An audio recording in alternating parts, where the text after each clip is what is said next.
എല്ലാവർക്കും സുഖാണെന്ന് വിശ്വസിക്കുന്നു. ഡെയിലി അപ്ഡേറ്റിലേക്ക് എല്ലാവർക്കും സ്വാഗതം. നാളെ ഏപ്രിൽ 12-ാം തീയതിയും തുടർന്നുള്ള ദിവസങ്ങളിലും നിങ്ങൾ ശ്രദ്ധിക്കേണ്ട വളരെ പ്രധാനപ്പെട്ട കാര്യങ്ങളാണ് ഈ ഒരു വീഡിയോയിൽ വ്യക്തമാക്കുന്നത്. വീഡിയോയുടെ വിശദാംശങ്ങളിലേക്ക് കടക്കുന്നതിന് മുമ്പ് കൂടുതൽ ആളുകളിലേക്ക് ഇൻഫർമേഷൻ എത്താൻ വേണ്ടി തീർച്ചയായിട്ടും ഒന്ന് ലൈക്ക് ചെയ്ത് കാണുക. ഫേസ്ബുക്കിലൂടെ കാണുന്ന ആളുകൾ ഫോളോ എന്ന ഭാഗത്ത് ക്ലിക്ക് ചെയ്യുക. വീഡിയോയുടെ വിശദമായ വിവരങ്ങളിലേക്ക് വരാം. സംസ്ഥാനത്ത് റംസാൻ വിഷു ചന്തകൾ നാളെ മുതൽ ആരംഭിക്കും. രാഷ്ട്രീയത്തിന് ഉപയോഗിക്കാതെ കൺസ്യൂമർ ഫെഡിന്റെ വിഷു ചന്തകൾ തുടങ്ങാം എന്ന് ഹൈക്കോടതി വ്യക്തമാക്കിയതോടെയാണ് ചന്തകൾ ആരംഭിക്കുന്നത്. റംസാൻ വിഷു ചന്തകൾ തെരഞ്ഞെടുപ്പ് കമ്മീഷൻ അനുമതി നിഷേധിച്ചതിനെതിരെ കൺസ്യൂമർ ഫെഡ് നൽകിയ ഹർജിയിലാണ് കോടതിയുടെ വിധി. നിത്യോപയോഗ സാധനങ്ങൾ കുറഞ്ഞ നിരക്കിൽ ലഭ്യമാക്കുന്നത് സാധാരണക്കാർക്ക് ആശ്വാസം ആകും എന്നിരിക്കെ അത് തെരഞ്ഞെടുപ്പ് കാലമാണ് എന്ന് പറഞ്ഞ് തടയേണ്ടതില്ല എന്നും കോടതി പറഞ്ഞു. അടിസ്ഥാനപരമായി ജീവിത പ്രശ്നങ്ങൾക്ക് മുൻതൂക്കം നൽകേണ്ടതുണ്ട് എന്നും ജസ്റ്റിസ് ദേവൻ രാമചന്ദ്രൻ വ്യക്തമാക്കി. എന്നാൽ ഇത് രാഷ്ട്രീയപരമായി ഉപയോഗിക്കുന്നത് കണ്ടാൽ കമ്മീഷന് ഇടപെടാം എന്നും കോടതി വ്യക്തമാക്കിയിട്ടുണ്ട്. ജനങ്ങളുടെ ബുദ്ധിമുട്ട് ഇല്ലാതാക്കുകയാണ് പ്രധാനമെന്ന് കോടതി വാക്കാൽ പറഞ്ഞു. വിലക്കയറ്റം മൂലം സാധാരണക്കാർ നെട്ടോട്ടമോടുന്ന സമയമാണിത്. കടുത്ത വേനലിന് പുറമെ അവരുടെ കയ്യിലും പൈസയില്ല. പെൻഷൻ പോലും കൃത്യമായി വിതരണം ചെയ്യുന്നില്ല. അതിൻ്റേതായ കാരണങ്ങൾ ഉണ്ടാകാം.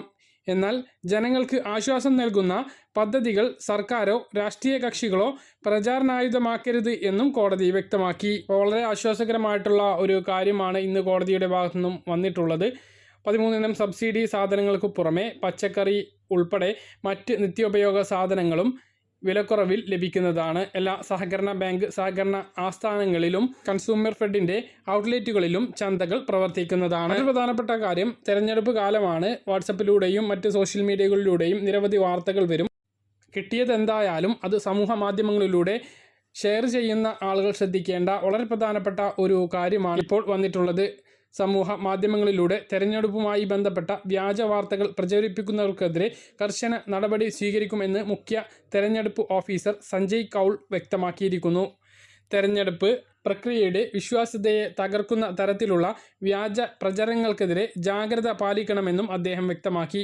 അത്തരം വാർത്തകൾ പ്രചരിപ്പിക്കുന്നവർക്കെതിരെ നിയമ നടപടികൾ സ്വീകരിക്കും എന്നും അദ്ദേഹം പറഞ്ഞു. സമൂഹ മാധ്യമങ്ങളും ദൃശ്യ ശ്രവ അച്ചടി മാധ്യമങ്ങളും നിരന്തരം നിരീക്ഷിച്ച് വരികയാണ് എന്നും കേരളത്തിലെ മുഖ്യ ചുമതലയുള്ള ഓഫീസർ വ്യക്തമാക്കി. എല്ലാ ജില്ലാ തലങ്ങളിലും മീഡിയ മോണിറ്ററിംഗ് സെല്ലുകൾ പ്രവർത്തിക്കുന്നുണ്ട്.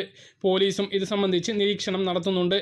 വ്യാജ വാർത്തകൾ, പെരുമാറ്റച്ചട്ടത്തിന് വിരുദ്ധമായ വാർത്തകൾ, പെയ്ഡ് വാർത്തകൾ എന്നിവ കണ്ടെത്തിയാലും നിയമപരമായി നടപടി സ്വീകരിക്കുമെന്നും അദ്ദേഹം പറഞ്ഞു. ഇതിനു പുറമെ സംസ്ഥാനത്ത് ഫ്ലെയിം സ്ക്വാഡുകളുടെ പരിശോധന കർശനമായി നടക്കുകയാണ്.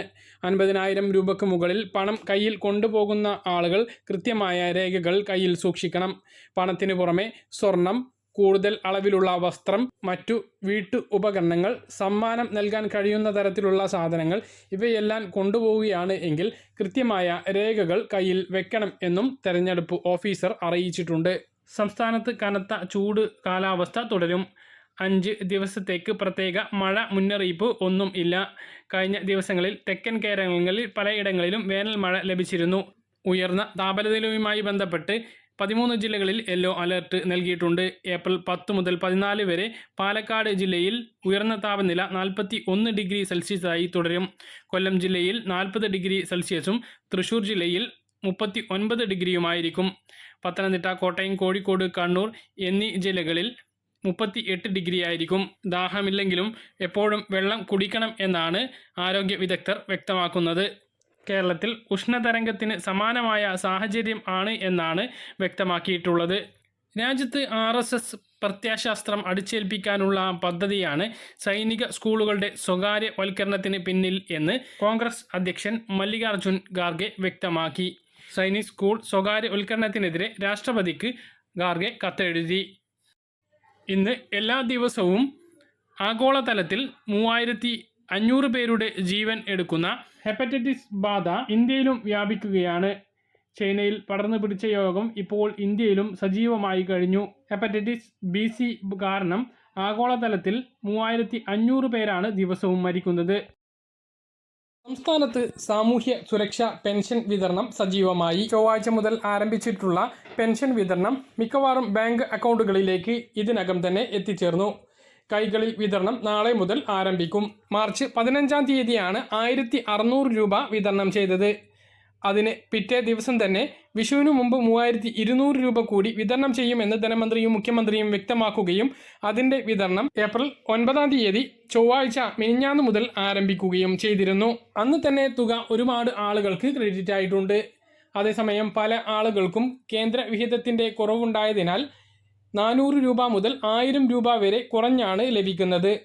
അങ്ങനെയുള്ള ആളുകൾക്ക് തുക മുൻകൂറായി സംസ്ഥാന സർക്കാർ തന്നെ വിതരണം ചെയ്യാൻ ഉദ്ദേശിക്കുന്നത് കൊണ്ട് തന്നെ ആ തുക പെട്ടെന്ന് ലഭിക്കാനുള്ള സാധ്യതയുണ്ട്. കേന്ദ്രം നേരിട്ട് വിതരണം ചെയ്യും എന്ന് പറഞ്ഞതിന് ശേഷമാണ് ഇത്തരത്തിൽ ഒരു തുകയുടെ കുറവ് കണ്ടുവന്ന് തുടങ്ങിയത്. സംസ്ഥാനത്തെ 8 ലക്ഷത്തോളം വരുന്ന വാർദ്ധക്യത്തിൽ എത്തിയവരും ഭിന്നശേഷിക്കാർക്കും വിധവകൾക്കുമായിട്ടുള്ള പെൻഷനിൽ ഇത്രയും കുറവ് വരുന്നത് വലിയ ബുദ്ധിമുട്ടാണ് ഉണ്ടാക്കിയിരുന്നത്. എന്നെങ്കിലും ഒരിക്കൽ അത് ഒരുമിച്ച് കിട്ടും എന്ന പ്രതീക്ഷയാണ് ഇപ്പോഴുള്ളത്. അതേസമയം 14-ാം തീയതി വിഷുവിന് മുമ്പ് പെൻഷൻ വിതരണം എല്ലാവർക്കും പൂർത്തിയാക്കും എന്ന് പറഞ്ഞത് നടക്കാനിടയില്ല. ഇലക്ഷൻ 26-ാം തീയതിക്ക് മുമ്പ് എല്ലാവർക്കും പെൻഷൻ കൈകളിലെത്തിക്കാനാണ് സർക്കാർ ശ്രമം. ഇതോടുകൂടി പെൻഷൻ കുടിശ്ശിക വിതരണം നിൽക്കുകയാണ്. ബാക്കി അവശേഷിക്കുന്ന തുക സർക്കാരിന്റെ കയ്യിൽ പണം വരുന്ന സമയത്ത് മാത്രമേ ഇനി വിതരണം ചെയ്യാനുള്ള സാധ്യതയുള്ളൂ. അതായത് ഇതിനു വേണ്ടി ഒരു കടമെടുക്കൽ നടപടിയോ മറ്റോ ഉണ്ടാവാനുള്ള സാധ്യത കുറവാണ്. അതായത് ഇന്നലെ ഹൈക്കോടതിയിൽ കേസ് പരിഗണിച്ചപ്പോൾ പെൻഷൻ അവകാശമല്ല എന്നും അത് സർക്കാരിന്റെ സഹായമാണ് എന്നും സർക്കാർ ഇന്നലെ നിലപാട് എടുത്തിരുന്നു. പെൻഷൻ കുടിശ്ശിക 3200 2 മാസത്തേത് ഇപ്പോൾ വിതരണം ചെയ്യുന്നുണ്ട് എന്നും ബാക്കി സർക്കാരിന്റെ കയ്യിൽ പണം വരുന്ന സമയത്ത് നൽകും എന്നും ഹൈക്കോടതിയിൽ സർക്കാർ വ്യക്തമാക്കിയിട്ടുണ്ട്. പക്ഷേ ആ തുക എന്ന് നൽകുമെന്ന് സർക്കാർ ഇപ്പോഴും പറഞ്ഞിട്ടില്ല. അതേസമയം ബജറ്റിൽ പറഞ്ഞതുപോലെ അതാത് മാസത്തെ പെൻഷൻ അതാത് മാസം തന്നെ വിതരണം ചെയ്യും എന്ന് പറഞ്ഞത് ഈ മാസം നടപ്പിലാകുമോ എന്ന ആശ്വാസത്തിലാണ് ഉള്ളത്. ഈ മാസം അത് നടപ്പിലാകുകയാണ് എങ്കിൽ ഒരു 1600 കൂടി കിട്ടാനുള്ള സാധ്യതയുണ്ട്. 13,606 കോടി രൂപയാണ് കേന്ദ്രത്തിൽ നിന്നും സംസ്ഥാന സർക്കാരിന് ലഭിച്ചിട്ടുള്ളത്. ആ തുകയിൽ നിന്നാണ് ഇപ്പോൾ പെൻഷൻ വിതരണം നടക്കുന്നത്. അതേസമയം സർക്കാർ കടുത്ത പ്രതിസന്ധിയിലാണ്. സർക്കാർ ബജറ്റിൽ പ്രഖ്യാപിച്ചത് ഈ മാസം ഇനി നടപ്പിലാകുമോ എന്നുള്ള കാര്യവും ഉറപ്പില്ല.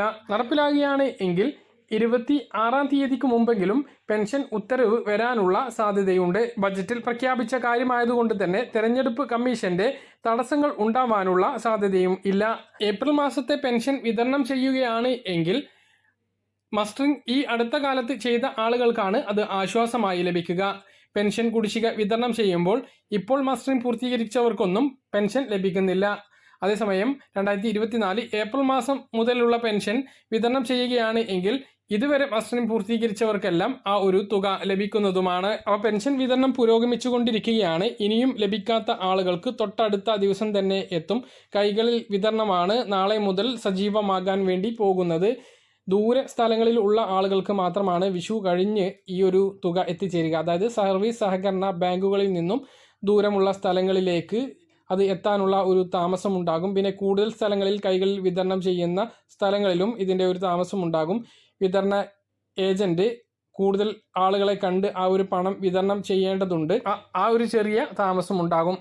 മറ്റൊരു പ്രധാനപ്പെട്ട കാര്യം, കയ്യിൽ പെൻഷൻ വാങ്ങുന്നവർക്ക് ബാങ്കിലേക്കും ബാങ്കിൽ പെൻഷൻ വാങ്ങുന്നവർക്ക് കയ്യിലേക്കും മാറ്റാനുള്ള ഒരു അവസരം ഇപ്പോൾ തദ്ദേശ സ്ഥാപനങ്ങളിൽ ഉണ്ട്. ബാങ്കുകളിലേക്ക് പോകാൻ കഴിയാത്ത ആളുകൾക്കെല്ലാം ഇങ്ങനെ മാറ്റി എടുക്കാവുന്നതാണ്. മാത്രമല്ല കയ്യിൽ വിതരണം ചെയ്യുന്ന പെൻഷനൊന്നും തടസ്സപ്പെടുന്നില്ല. ബാങ്കിലാണ് പല സമയത്തും പല കാരണം കൊണ്ടും തുക തടസ്സപ്പെടുന്നത് എന്നുള്ള കാര്യം കൂടി ഓർമ്മിപ്പിക്കുന്നു. സംസ്ഥാനത്ത് സ്വർണ്ണവില വീണ്ടും ഉയർന്നിരിക്കുകയാണ്. പവന് 80 രൂപ വർദ്ധിച്ചതോടെ ഒരു പവൻ സ്വർണത്തിന് 52,960 രൂപയായി. 6,620 രൂപയാണ് ഗ്രാമിൻ്റെ വില. പറഞ്ഞ കാര്യങ്ങൾ കൃത്യമായിട്ട് മനസ്സിലാണെന്ന് കരുതുന്നു. ഇതുപോലുള്ള ഇൻഫർമേഷൻ ലഭിക്കാൻ ചാനൽ സബ്സ്ക്രൈബ് ചെയ്യുക, ബെൽ ഐക്കൺ എനേബിൾ ചെയ്ത് വെക്കുക. മറ്റൊരു വീഡിയോയുമായി നമുക്ക് വീണ്ടും കാണാം. ദൂരേക്കും ബൈ.